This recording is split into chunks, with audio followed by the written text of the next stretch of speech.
afternoon to you. It's 4 o'clock in time for Sports4CLE. Hope your weekend's off to a great start. Thanks for joining us. NFL Scouting Combine going strong out in Indianapolis, Indiana. Wide receivers kind of taking center stage, speaking at the podium. They'll go through the drills tomorrow, and quarterbacks on the podium as well today.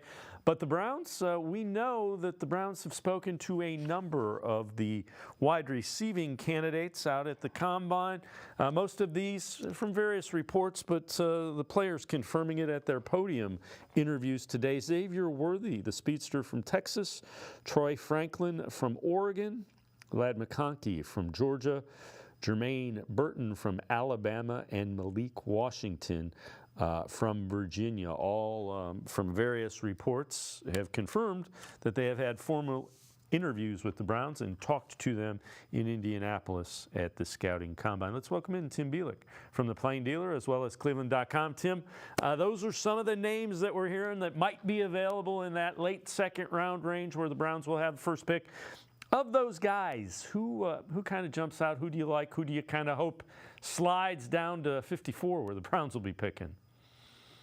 Well, to me, of that group of receivers, the two that really stand out to me are Troy Franklin and Ladd McConkey. Both those guys are very different players. Franklin's kind of a more lanky guy at about 6'3", but has incredible wheels, can really fly, kind of a true big play threat. And he is, to me, this year what I think Marvin Mims was last year. And in the way that I felt like when I watched Oregon play, every time I did, Troy Franklin did something. And, Marvin Mims was the same way last year, and that's why I was a big Mims guy. I'm also a big Franklin guy. And with Ladd McConkey, quick, faster than you think. He has high-end acceleration, so he can change gears extremely well. And he's more dynamic than people realize. I always point to that Orange Bowl touchdown he had against Florida State where it was supposed to be a double pass, and he didn't throw it because there was no way open. So he reversed the field and went, I think, 40-plus yards for a touchdown. So there's a lot to love about Ladd McConkey. I don't know if either of those guys would be there at 54 for the Browns. They might have to trade up to get one of them. But of the other three, I think Worthy intrigues me so. I just want to see, kind of how fluid he can be. We all know he's got incredibly fast speed. I know he's thrown out there. He wants to, try and get in the 4.2s. We'll see how close he gets when the receivers run the 40. But I'm kind of more interested in the fluidity of Xavier Worthy. How well can he change directions without losing all that speed? Yeah, he was. I did catch a portion of his podium interview, and he was asked about the drops, and he said it's more of a focus issue than anything mechanical or anything like that. So hopefully a little bit more intensity, and he ratchets that up and he can get rid of those drops. The speed is intriguing without question. Yeah, the kind of speed you can't teach. I mean, it's the kind that obviously the Browns were hoping to get with Anthony Schwartz and Marquise Goodwin. Those two didn't work out, for different reasons. But I think if you add Worthy, you add another guy who has a deep threat ability, and with Deshaun Watson, a guy who's willing to take shots, that might be worth, taking a gamble on at 54. All right, this one from Dog Pound Daily. 6 offensive players the Browns should monitor at the NFL Scouting Combine. Number 6, they go running back Blake Corum. They give you the age and the unofficial measurables. So 23 years old, a little bit older than most, 5'8", 210. Really durable running back. Number 5, a guy we just got done talking about, Xavier Worthy. Interesting thing, just 20 years old, which I did not realize. 6'1", slight of frame at 172, though. That obviously a concern. Number 4, another wide receiver from Michigan, 22 years old, 6 foot, 190, Roman Wilson. He figures to kind of light it up with his athleticism at the Combine. Number 3, this guy is another intriguing one, a youngin, 20 years old, 5'11", 227 pounds, running back Audric Estime from Notre Dame. Number 2, another wide receiver, 21 years old, 6'2", 204, Jalen Polk from Washington. And number 1, they say tight end from Ohio State, 23 years old, 6'4", 251, Cade Stover. We've already talked a little bit about Worthy. Corum's a guy I'm intrigued by him. You mentioned, every time you watched Oregon play, you saw Franklin. Corum's the same way. You felt like every time Michigan was on, you were going to see him score a couple of touchdowns. I mean, that's what he was best at. I mean, run behind that big offensive line, create holes for yourself, and just hit the hole with authority. And that seems like that's what Blake Corum did very well. Toughness is great. The agility is really good with Blake Corum. The age is always a concern with me because, with the Browns in particular, more so than other teams, prospect age does matter. And the other concern I have with Corum is just the heavy workload he has. He has had a lot of carries over the last 2 seasons in particular. So those would be the two biggest concerns I have. Might not be the highest end athlete, but a good steady running back who should at the worst be solid, I think, of the pros. Yeah, you look at Roman Wilson is a guy that, he had a huge Senior Bowl, and you would expect the combine numbers, when they come out, they'll be eye-popping. Yeah, no question about it. It seemed like, we'll talk more about Roman Wilson later, of course, but when it comes to Roman Wilson and his ability, the athleticism is undeniable. Bruce Feldman of The Athletic always does his annual freaks list, which is the ranking of the most incredible athletes in college football. Roman Wilson's up there, fast, quick, stronger than you would think. He's kind of one of the epitome of those guys, at Michigan, where they always talk about the toughness. That seems like that's been one of Roman Wilson's calling cards. And he's a guy who I think would, it'd be interesting to see where he would come in pre-draft, pre-combine if he was in an offense like Ohio State's, but they threw more than, Michigan did, which was, I think, 12th fewest in all of college football last season for the Wolverines. Yeah, you look at Estime's a guy I like. He's another one. I saw plenty of. It's hard not to see Notre Dame play on TV and like his running style. 20 years old too, but he is a tough downhill runner. I don't know that he has, necessarily the explosion, but he runs with a purpose. Yeah, the thing that I keep coming across, when I read all these reports about him is, comparisons to David Montgomery. What team wouldn't want a David Montgomery type of running back? A guy who's, just such a tough player to bring down between the tackles, estimated 227, can certainly break through tackles. He's more elusive than you would think as well. His vision is really good. He's kind of one of my first crushes of this draft, even going all the way back to the beginning in January, really diving in this class. Estime was a guy I always enjoyed watching. He's an analytics darling. I think he's not the fastest guy, but I think he has just enough speed to be successful, and he knows how to break off chunk runs, which, as we know in football, are so important. All right, the last two on this list, Jalen Polk, wide receiver from Washington, Kate Stover. What do you think of those two? Polk's an interesting guy. He's kind of a jump ball specialist plus. I mean, his contested catch rate, I believe, by PFF was about 50%, and that's phenomenal. He's got the great size at 6'2", I think about 204 pounds. Maybe overshadowed a little bit by how good Rome Odunze was. Odunze is going to be a top 10 pick.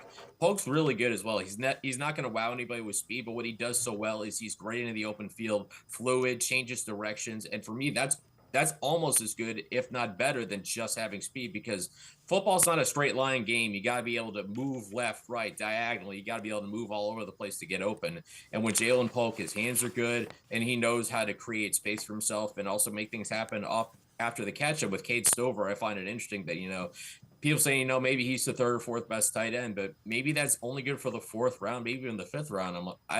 Obviously, watching Ohio State all these years, you see just how effective Cade Stover has been, just how great he is with the ball in his hands. I know there's the nickname Farmer Gronk thrown around for Cade Stover. So it'd be kind of with Harrison Bryant being a free agent, whatever happens with Jordan Akins in this offseason will be interesting.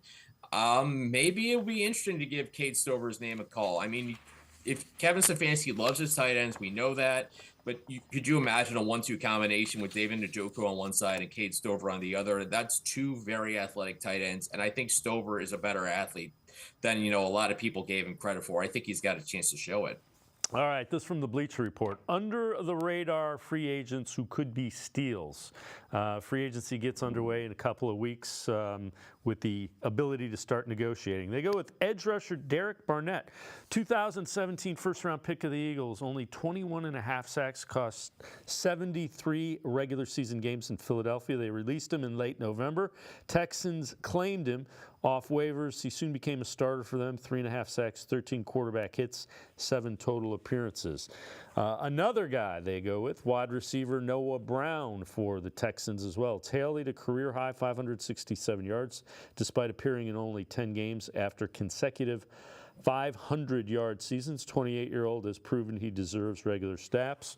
And then running back, Zach Moss. Last year, Moss tallied career bests of 794 yards, 5 touchdowns, 14 games, 8 starts, caught 27 passes for 192 and 2 more touchdowns.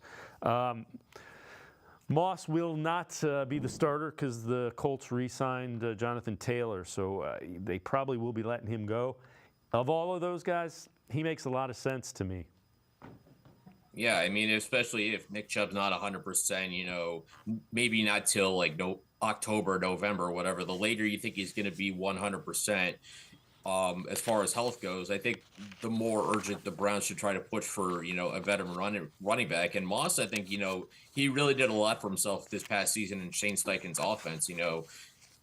Obviously, playing with the Bills to start his career, not a lot of opportunities there because, Josh Allen's going to throw the ball a lot. He's going to run the ball a lot. But I really liked a lot of what Zach Moss did that season. There were some good things there. He adds a power element that maybe they didn't have a lot of with Jerome Ford and Kareem Hunt. Hunt obviously heading towards free agency, but I think Moss has a chance to be a little more dynamic than Kareem Hunt. I think the biggest thing for the Browns is whoever they bring in at running back, to spell Jerome Ford or possibly even take the number 1 job from him in camp next season. The big thing is they need to be more consistent because with Jerome Ford, he was very much boom or bust. He was either going to break a big run or really get very little. And I think in the NFL, you do have to have a little consistency. You can't always be putting your team in 2nd and long or 3rd and long because you weren't able to get nice carries on the ground.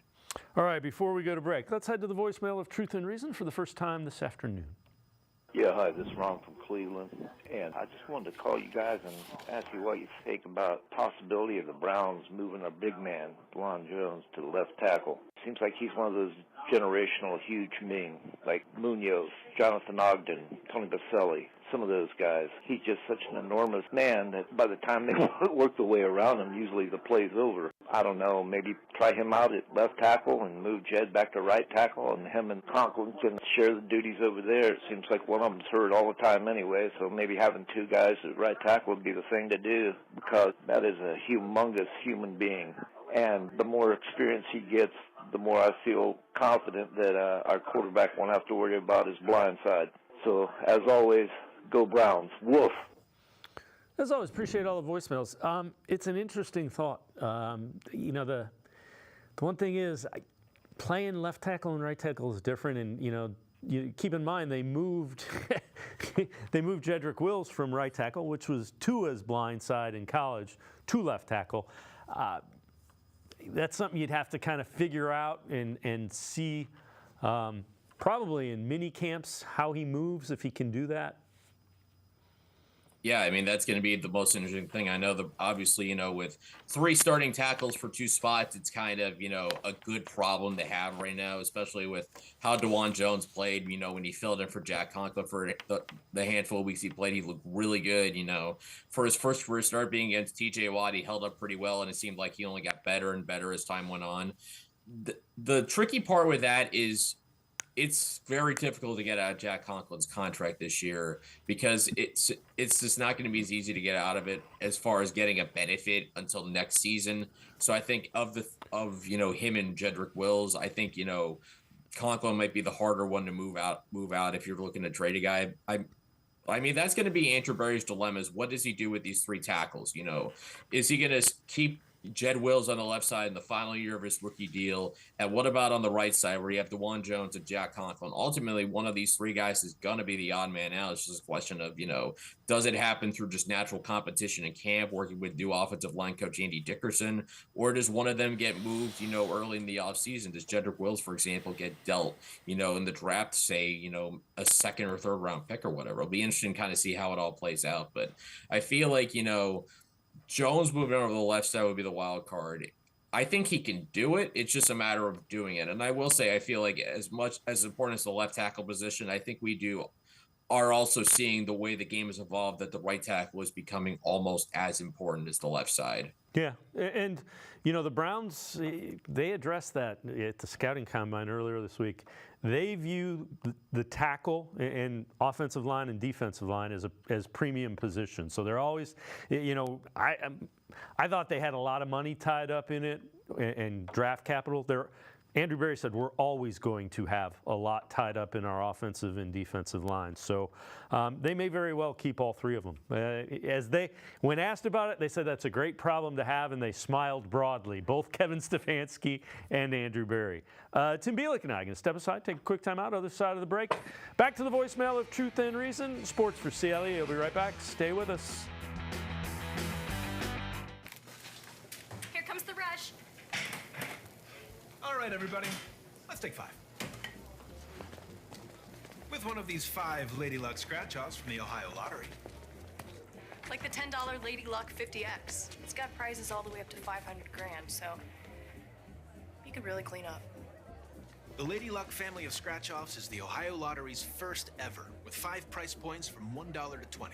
They're an easy way to cook up some fun.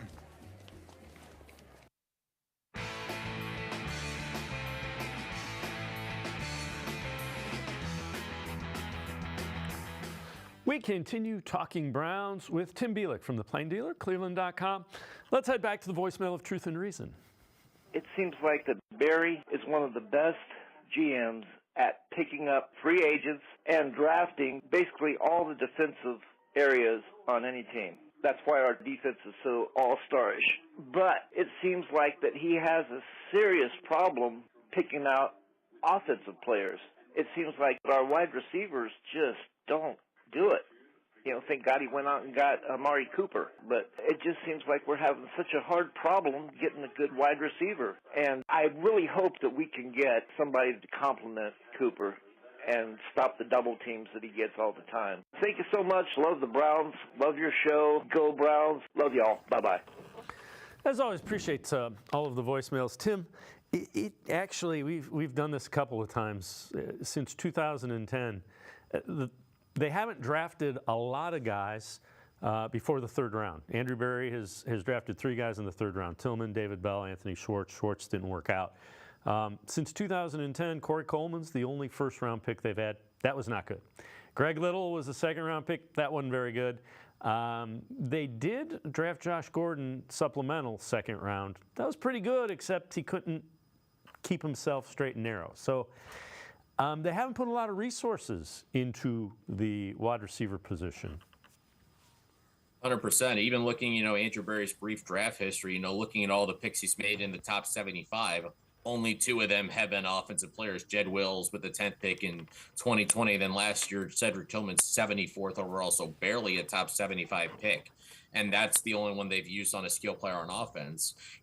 Obviously Andrew Berry's had luck finding players, later in the draft that have been, helpful and that have contributed. But obviously, trading 3 first-round picks for Deshaun Watson, that kind of takes away some of the, the higher odds of getting a high-end receiver. I know, Puka Nacua was a 5th-round pick. Amon-Ra St. Brown, was a day 3 steal for the Lions back in 2021. Those are, rare. For every one of those guys, there's about 8 or 9 other guys that, they don't amount to much in the NFL. So I think it comes down to, using those primary resources you have on one of those primary positions. And yes, receiver is a primary position. I mean, look at the impact those guys are having. Look at how much money those guys are getting paid, especially if you're a top-end number 1 superstar receiver. Those are the guys that are super rare to find with a high-value pick, with a high first-round pick. As you go further down the draft, it's just harder and harder to do. So, you just got to keep taking swings at it if you're Andrew Berry, because history says you keep swinging, eventually you'll hit big on something later on. Yeah, it is, without question, evolved into a passing league. Nobody would argue with that. And the struggles the Browns have had at quarterback and wide receiver, there are reasons they've had struggles on the football field winning games as well. We've talked about, the running back position. Nobody's sure of the health of Nick Chubb. He's working hard. We're hearing he's making progress. The question is, when will he be able to assume a really heavy workload? This is kind of interesting. So the Vikings, they got rid of Dalvin Cook to allow Alexander Mattison to become their main back, and now they are going to release Alexander Mattison. He took over for Cook, ran for 700 yards, caught 30 passes. He is going to hit free agency. We know the market free agency for running backs is not a really expensive one. That's another guy that is at least intriguing. It's a name at least worth looking at because Madison's been in the league for a few years. He's been solid. I think what's concerning is I'm looking at, his stats from last season, 180 carries, did not score a touchdown last season after having 11 between his first 4 seasons. So just for whatever reason, he wasn't able to find the end zone on the ground. I know he had 3 receiving touchdowns, but I obviously goal of the running back, he obviously wanted to find the end zone a little more often. And it's interesting he's kind of getting pushed out of Minnesota because of the emergence of Ty Chandler, who quickly became, their number 1 running back, 400 plus yards rushing for Ty Chandler and just 102 carries. So he's the guy I would look at, maybe not before I would look at Zach Moss and DeAndre Swift, among other guys, but it's certainly a name to kind of keep an eye on. All right, so this is from CBS Sports, 2024 free agency mock draft. So the less room under the salary cap you have, the more later you're drafting in these. So the draft order is based on available cap space, as I just explained. Browns, they have getting DJ Reader at 26. Cleveland struck gold by adding Dalvin Tomlinson in 2023. Now they double down on the trench by poaching Reader from the Bengals, banking on a former gap plugger staying healthy enough to keep Cleveland's defense dominant. Reader's coming off a quad injury. It seems like a redundant skill set to Tomlinson to me. I might be wrong in that. What are your thoughts of Reader?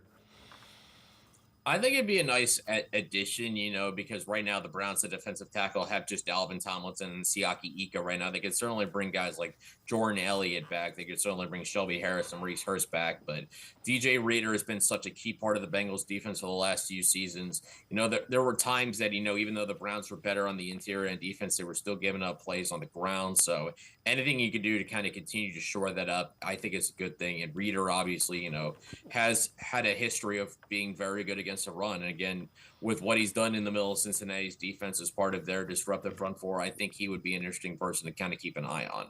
All right, this one from the Bleacher Report. Do-overs for the NFL's worst contracts. So we know where this is going. The bad contract, 5 years, $230 million, fully guaranteed. The Browns owe Deshaun Watson $191 million over the next 3 years. The better option, they say. It's hard to imagine a worse one. He also cost the Browns 3 first-round picks. In hindsight, the Browns should have just given Baker Mayfield more time. The number for now here's where I would say this. The number for Mayfield, and this is selective memory, the number for Mayfield when they were talking about him kind of getting a new deal was $35 million a year. That was kind of the low end of it. He hasn't made $35 million since he left the Browns. And he's been with the Panthers, the Rams, and now the Buccaneers. He's not going to make $35 million when the Buccaneers extend him. So, again, you can say that, Baker Mayfield was a better option. He's not a better option at $35 million a year.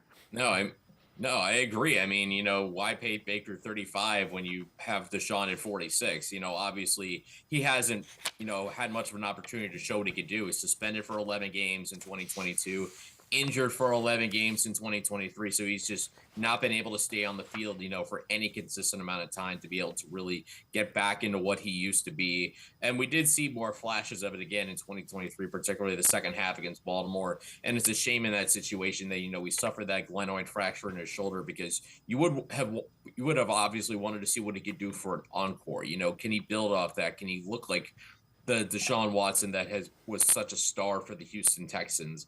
Obviously, it looks bad in a lot of ways because of the money and the fact that he hadn't really played much. But you also have to look at, the fact that right now that for the first round pick the Texans have, I think that's 23rd, 24th for the Browns. So it's not really a bad one. And also, if you look at the picks that they got out of it, they traded one of those picks to get Will Anderson. Obviously, that was a good job. And then they used the other one to select Kenyon Green, an offensive guard for Texas A&M, who's been okay. He hasn't been great, but he's been fine. So, I mean, they gave up an additional first-round pick along with that pick last year to move up for Anderson. So, the Texans are obviously got a stud for it, but they also had to give extra to do that. So I think that's what kind of gets lost in that trade. Just for Watson, bottom line simple, he's got to stay on the field. He's got to find a way to keep himself healthy, protect himself a little more, because ultimately, as good as the Browns were a year ago, their best chance for success and their best chance for a deep playoff run is if Watson's healthy and he's on the field, because it seems like the more he plays, the better he is.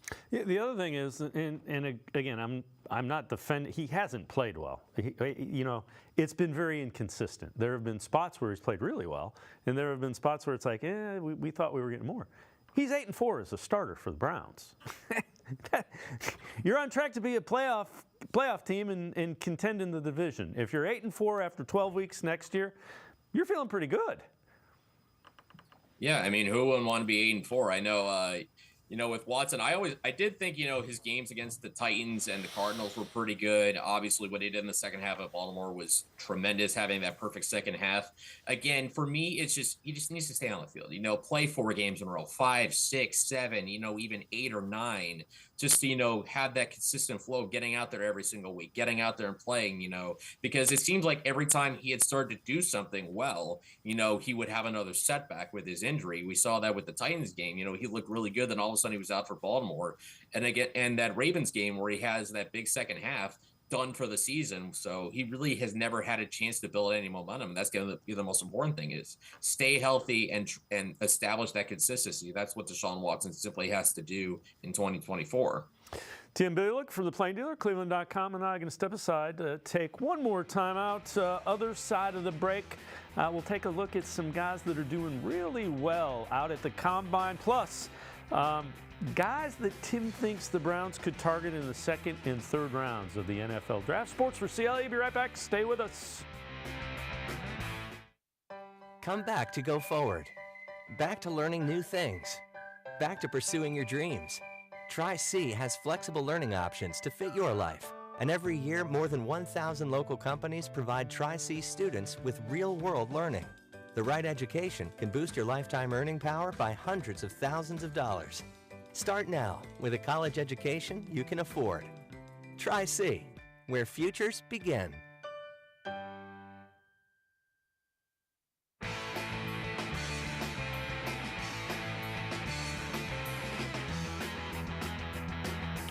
We continue talking Browns with Tim Bielik from the Plain Dealer, cleveland.com. So the NFL Scouting Combine underway, still going on out in Indianapolis, Indiana. One of the really highlights so far has been the play of this guy, Braden Fisk, defensive tackle. He was at Florida State last year, played 4 years at Western Michigan in the Mid-American Conference. And you see, he is just dominating line of scrimmage. That against Florida here kind of breaks through a double team and will end up getting the sack. Fisk had a phenomenal combine workout. This is a guy that weighs 292 pounds and is a defensive tackle. Look at the agility, the lateral movement. He lit up the NFL Combine. Some more pass rush moves, as you see. And again, the agility, quickness, and speed, and again the figure 8 drills. Take a look at the numbers. So again, 292 pounds, better vertical than wide receiver George Pickens, 33.5 to 35, faster than Nick Bosa, and the same broad jump as the Ravens linebacker Roquan Smith. And again, from a defensive tackle, so an interior defensive guy. Braden Fisk talking about what he will bring to an NFL team. One, just the maturity that I bring, and two, just how I treat the game. I mean, I treat the game like a pro. You can ask anybody I'm around in my buildings that I've been in that, this is ball is what I do. I mean, I'm all about it. I treat it like a pro, and I mean that's how it's going to be when I get to the next level. There's not going to be any questions of can I handle the pressure of the next level. There's not going to be any questions of can I handle the long days, the film, everything that goes into it. I mean, this is something I've been doing for a long time, and I've been able to handle it up to this point. I think I'm ready to play at a high level and just continue the success. What teams can you recall you've talked to? Just this week with formal interviews, I mean, I spoke with the Colts, the Bills, Carolina Panthers, Tampa Bay, Cleveland, Baltimore. sure I'm forgetting a few, but it's been a great week. I mean, a lot of teams reached out. I spoke to pretty much all 32 at the Senior Bowl, so everyone's gotten a chance to meet with me. It's been awesome so far. And Tim, again, he's 24 years old, so outside of the age range. But if the Browns are going to bend that age range, it's going to be for a guy like that. Yeah, I mean, one of the best combines I think you're going to see for a little bit. I know we got spoiled last year with what added Tommy Watt at Bahrain did. I mean, that was an all-time combine performance. The same with Anthony Richardson. Fisk right now, I mean, you have to say he was the winner of day one. You just look at those numbers in particular. I mean, it's incredible the kind of athlete he is. At 292 pounds to move the way he did.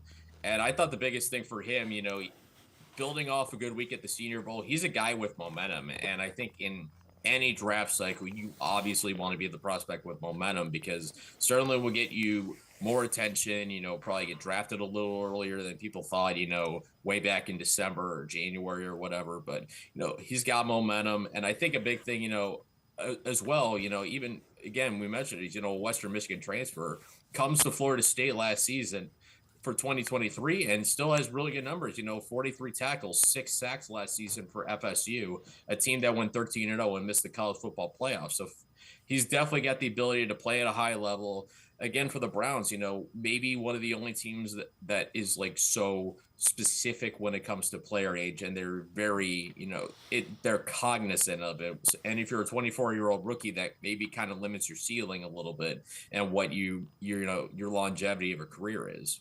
All right. So who are some guys?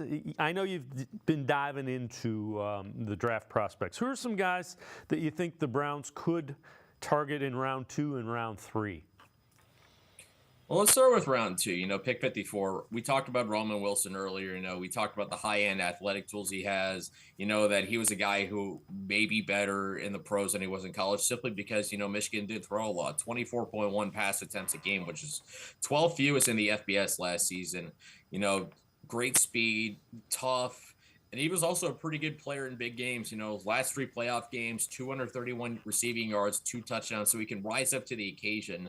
But, you know, he's not a guy that, you know, necessarily going to win after the catch. But, you know, but when you look at guys who have top end tools like Roman Wilson, guys who can take the top off of defense are always highly coveted. And he's another guy, you know, like Braden Fisk, who has momentum coming into, you know, the combine. Another receiver I like, you know, we'll go the group of 5 round, Malachi Corley from Western Kentucky. You know, he's got an interesting build for receiver, 215 pounds. You know, there's a lot of Deebo Samuel comparisons. I don't know if he's going to be as good as Deebo, but when you have that kind of build and play the way that Malachi Corley does, you're naturally going to get those Deebo comparisons. He's really good at getting those yards after the catch. You know, had 79 catches, although 28 did come from screens. He's a guy that I think can play a little bit now, because he's a guy you simply get the ball to and let him work. He's bigger than most corners. You know, he's at 215 pounds again, good size there.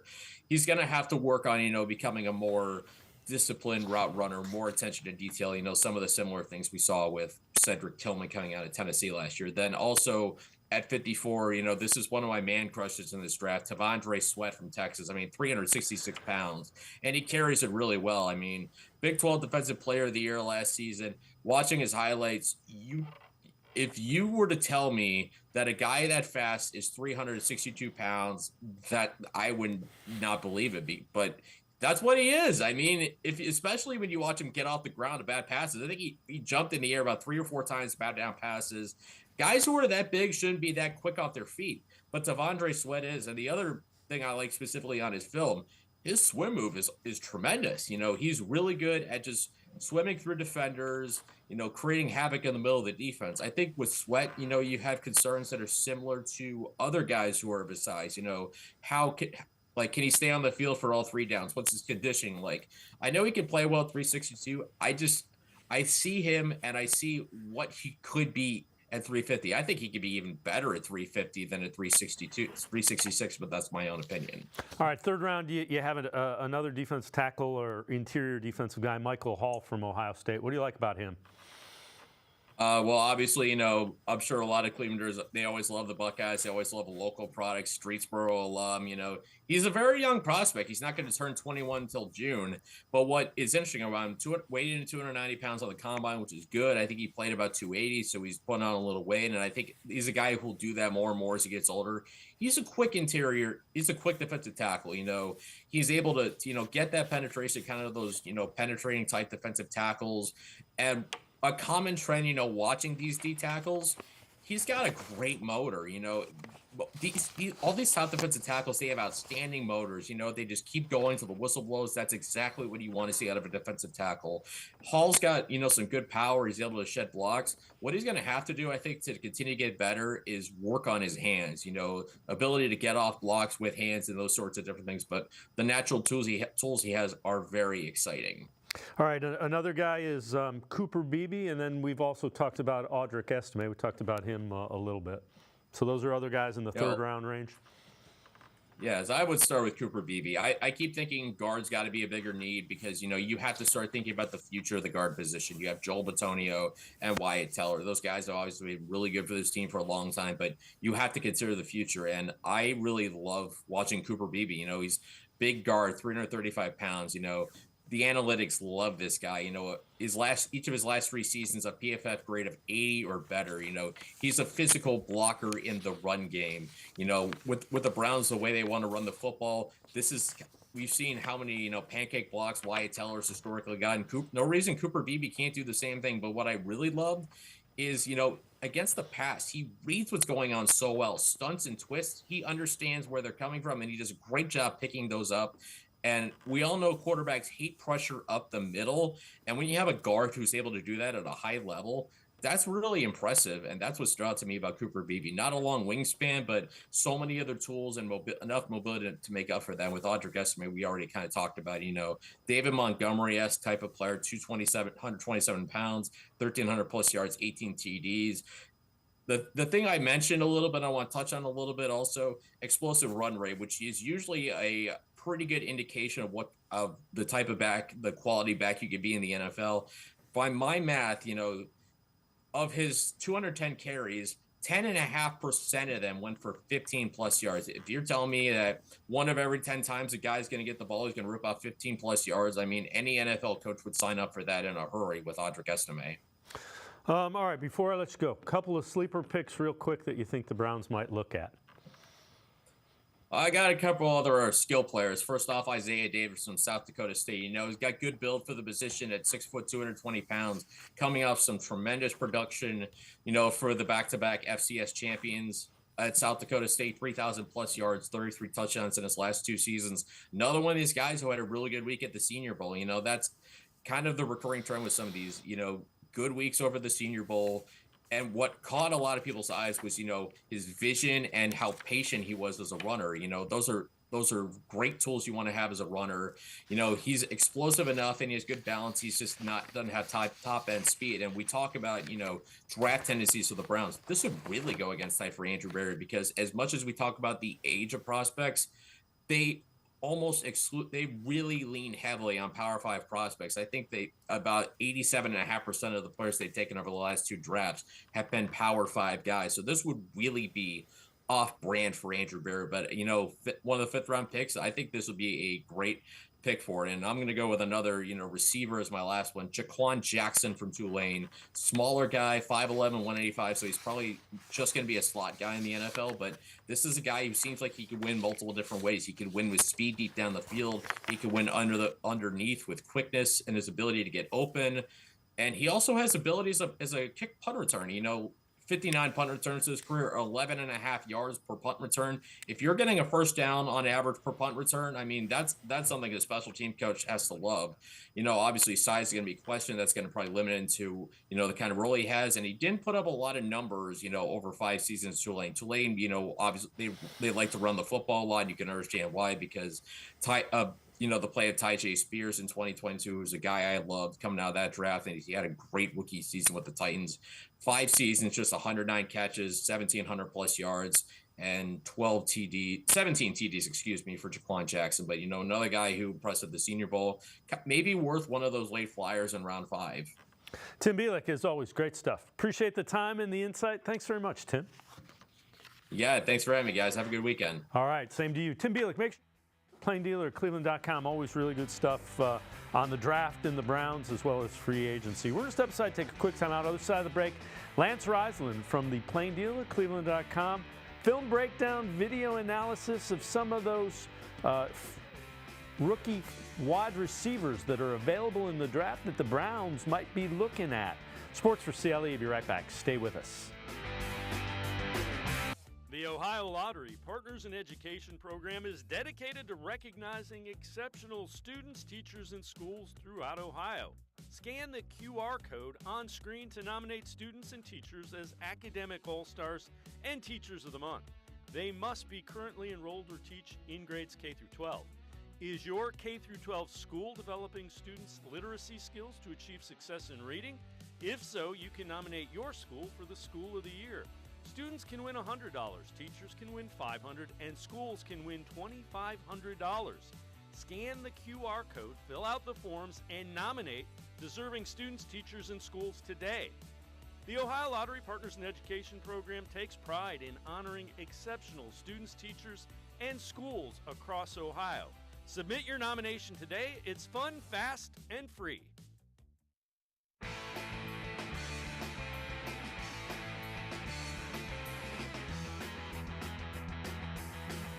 Sports4CLE continues. We continue talking Browns. The NFL Scouting Combine in Indianapolis wrapping up this weekend. So we're going to look ahead to the NFL Draft. We'll take a look at some position groups. Film breakdown, video analysis. Whenever you do that, we welcome in Lance Reisland from the Plain Dealer, cleveland.com. Lance, let's turn our attention to some wide receivers, and we're going to look at guys that the Browns would be able to potentially select. So no first-round draft choices when we look at these wide receivers. First guy to take a look at is a guy from Texas, Xavier Worthy. What do you think some of the things that the Browns like about him that would make him appealing to this offense? Well, I think it's a really good draft for the Browns because they need some guys who can get some easy yards, do some things for them in space. We have talked about that for eons in the last couple of years about guys who can get them easy yards. And the good thing about this draft, it is a deep draft at receiver. So you got Harrison, Dunze, Nate, those guys up top, but there's some guys that are real close to that. And Xavier Worthy's a guy that I really like. He's a guy that he's a 4.29 guy, so he might be the fastest guy in the draft. He had 78 receptions for 1,000 yards last year. He's had a really good, solid career every year. But what he does is he separates. And the thing I like about him is his ability. He can run the full route tree from inside and out. He can be a punt returner. He can take those easy run-pass options, those hitches, those slants, and he can take those to the house. And those are the clips we have. So if you take a look at, the clips that we're going to see on Xavier Worthy, you see the first one right here. It's just the vertical, and you're going to get a couple different looks at it. And what he does, he has great spatial awareness. He has great body control. And like I said, his ability to run by people. So you can see a great throw here against Alabama. He adjusts his body and makes a great throw. And then he takes him right into what I think the Browns really need. The Browns have really struggled in their return game. And again, they got to be able to shorten the field so they don't have to go perfect. And you're going to see what he does here in the punt return game, which is another thing I think he can help the Browns is in their return game, especially their punt return game, and get some more yards. And then last, what I like about him, if you look at the last clip, we're going to see what he does in space. So this is just a run-pass option. Ewers is going to take this because he likes to look, and this is just a stop or a now. A lot of different calls from him, but it's basically saying we're going to run past a guy. He does all of these things really, really well. The one concern you would have is that he's 175 pounds, and I have never taken into account size in terms of weight, but after being down on the sidelines the last couple of years at camp, these guys are so big and fast. You worry about a guy taking hits and being available for 17 games, and that would be my only concern. He can run all the routes. He comes from a great pass offense. They do great things at Texas. I just think his size would be the only concern. In fact, I think his size is why he's not a first-round guy. Yeah, he goes 6'1", 172 is what he's listed at. It's intriguing, though. If you can get deep on Alabama, there's something to – and the other thing is, unlike Schwartz, who the Browns drafted, this guy is a football player first. He's played significant football as opposed to Anthony Schwartz, so that's interesting as well. All right, next guy we're going to look at, a little bit bigger guy, Xavier Legette from South Carolina. What do you like about him? Go ahead. I'm sorry, I cut you off there. Well, what I like about him is that he's productive. So he only had a big senior year, but he kind of got into his groove and what he wanted to do. And so they kind of moved him all around. He is a physical freak. He's a 4.3 guy. He had 71 receptions for 1,275 yards last year. Average 17 per. What I like about him is his ability to do different things, but he's big. And when you're big, you have the ability to be a vertical threat with that speed. He's a 4.3 guy. Size and strength. He's fantastic with contested catches. But he's a guy, again, who he's a vertical threat. And this draft is so deep in receiver that this is another guy who has first-round talent, in my opinion. He's so physically big and gifted, but I think what he can do, he can give you some of that, like the Corley guy I'll talk about here in a second. He can give you some of that Elijah Moore stuff people want, but he's big enough to do it, and he can run the ball a little bit. He can run these jet sweeps and things like that. And you're going to kind of see, as you get to these clips, what he does. And the first clip you're going to see is just a crossing route everybody in America runs. And you'll see his ability to catch this ball and run away from, SEC guys. And when you run away from SEC guys, you're fast. And you're going to constantly see this. Next, you're going to see here, you're going to see a contested catch in the red zone. This is something else that I think the Browns can, add to Cooper, add to Njoku, is his ability to use that big body, extend out, and make really, really good catches. And again, his ability to run away is very good. His contested catches is very good. I guess, in people question his route tree ability, and he does not run a lot of routes, but I don't think the Browns need that. They need a guy who can touch the ball and make plays. And this is what this guy do. He's not a refined route runner yet, but he's athletic enough to do it, and I think he'll get there. They need guys that can get him easy yards, and this is what he can do. 6'1", 223, so a little bit bigger than Worthy. All right, next guy, and you mentioned him, Malachi Corley. He goes 5'10", 215. Western Kentucky is where he's from. What do you like about him? How does he fit into what the Browns are looking for? Well, I absolutely love this kid. I think he's dynamic in space, and his ability to get the ball in space and make easy yards. And I say that all the time, but it's really a true factor. It's not always the home run hit this guy can do. It's the ability to get to second and 4, second and 3. But this is, I think, the best run after catch guy. This is a Deebo Samuel type guy. He's got Elijah Moore skills at 215 pounds. He's a weight room guy. He's a 4.3 40 guy. He's a 355 bench guy. He's multi-sport kid and athlete. In high school, he played multiple sports. He played defense in high school as well. I love the fact that he's tough. I love the fact that he has great contact balance and his ability to take a hit and keep going. And you're going to see in these clips kind of what I think the Browns need to that. So the first one you're going to see is just, again, a mesh concept, his ability, and you're going to see him take a hit here right on the thigh and keep his balance, and then he breaks the tackle. And this is what he consistently does against everybody he plays.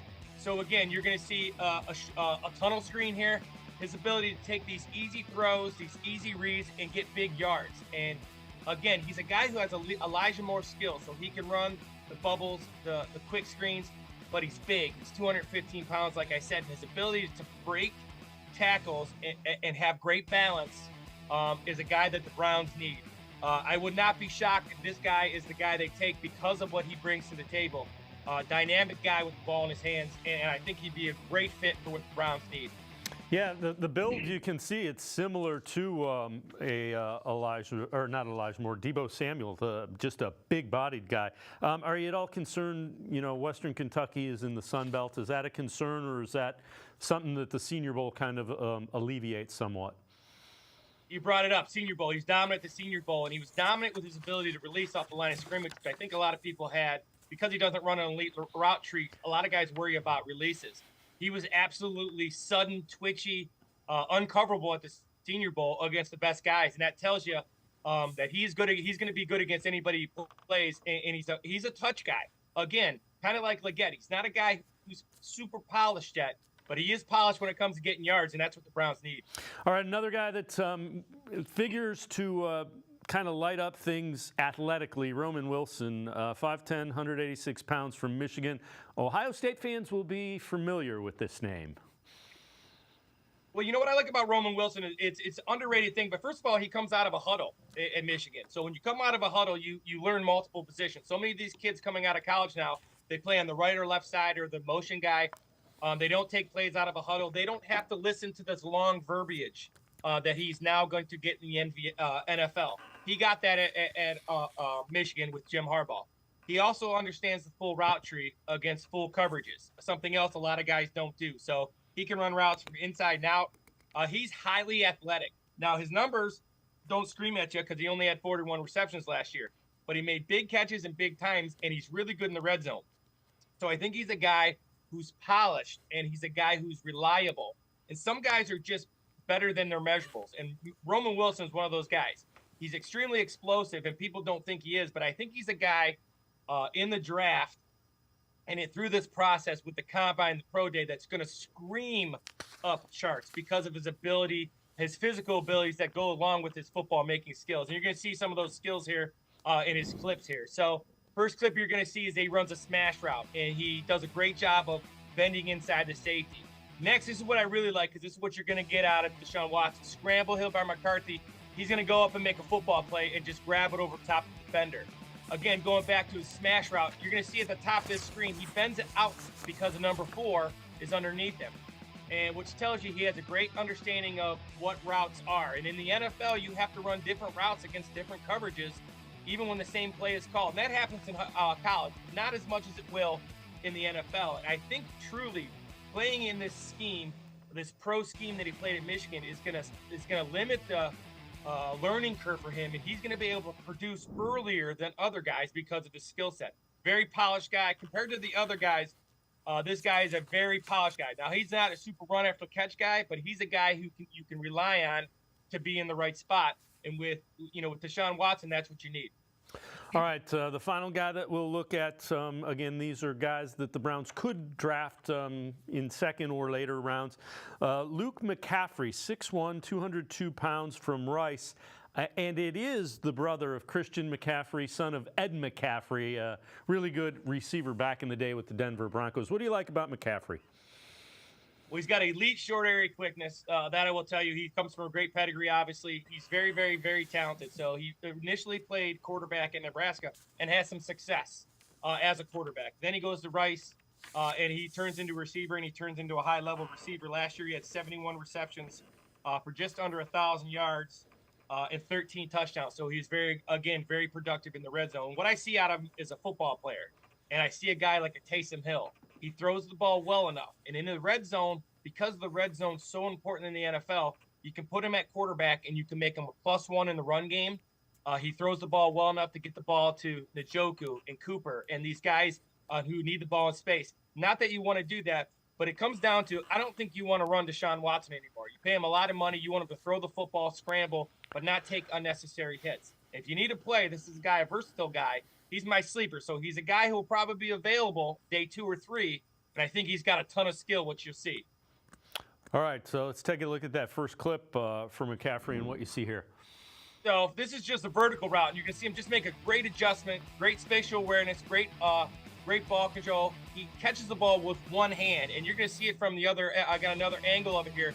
Just his ability to separate and go get the ball. He's got tremendous skills.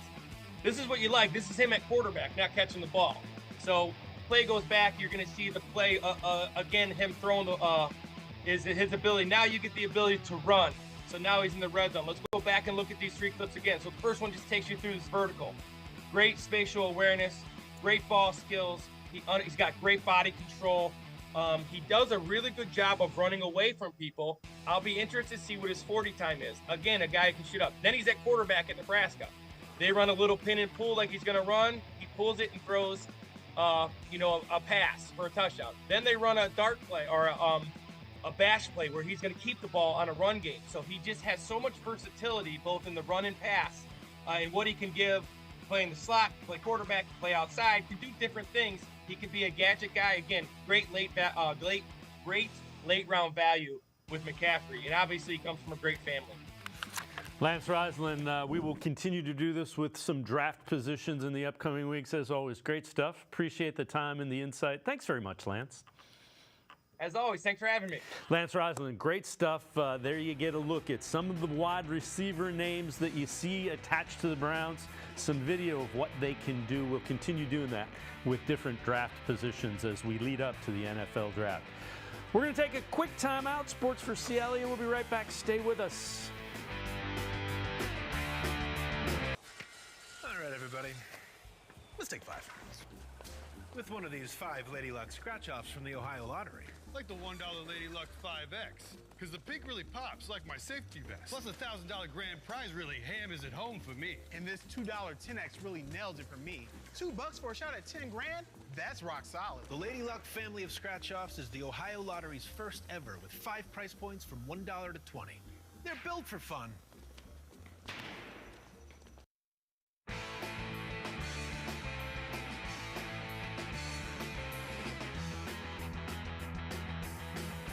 Sports for CLE continues. Earlier this week, I caught up with SiriusXM host, former NFL linebacker Kirk Morrison at the NFL Scouting Combine in Indianapolis.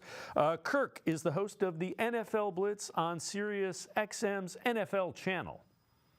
Kirk, as a defensive guy, as a linebacker, how much fun would you have playing linebacker in Jim Schwartz's defense that you saw with the Browns last year? No, man, I think I'd have too much fun.